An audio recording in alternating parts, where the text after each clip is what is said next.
প্রথম শ্রেণীর পৌরসভার মর্যাদা দেওয়া হলেও নাগরিক সুবিধা থেকে বঞ্চিত রয়ে গেছে বরিশালের বানারীপাড়ার বাসিন্দারা।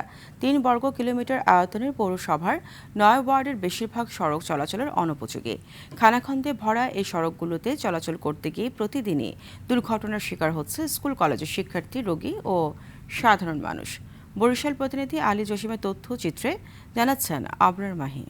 AKS অর্জন করল গিনেস ওয়ার্ল্ড রেকর্ডস। AKS এই চিত্র বরিশালের বানারীপাড়া পৌর সড়কের। দীর্ঘদিন রাস্তা সংস্কার না হওয়ায় পায়ে হেঁটে রিকশা বা ব্যাটারি চালিত অটোরিকশা চলাচল করতে গিয়ে চরম দুর্ভোগ পোহাতে হচ্ছে পৌরবাসীকে।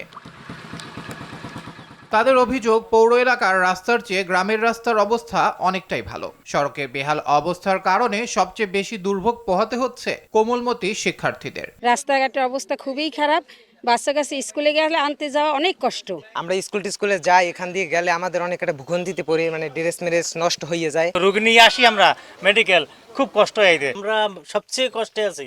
এর সেই ইউনিয়নের রাস্তা অনেক ভালো। সরকারের কাছে একটাই আবেদন, যাতে আমাদের রাস্তাটা খুব দ্রুত করতে পারে। জনসাধারণের দুর্ভোগের কথা স্বীকার করে সড়ক সংস্কারে কাজ শুরু করার কথা জানান এ কর্মকর্তা। অতিরিক্ত বরাদ্দ সহ আমরা 1 কোটি টাকা বরাদ্দ পেয়েছি, যা টেন্ডার ইতিমধ্যে লাইভে আছে। রাস্তাঘাট যেগুলো খারাপ রাস্তা আছে অধিকাংশই টেন্ডার হয়ে গেছে, শীঘ্রই কাজ হবে। টেন্ডার হওয়ার পর এভ্যালুয়েশন করতে যতটা সময় লাগে। শুধু আশ্বাস নয়, বানারীপাড়া পৌর এলাকার সড়কগুলো দ্রুত সংস্কারের দাবি জানিয়েছেন ভুক্তভোগী বাসিন্দারা।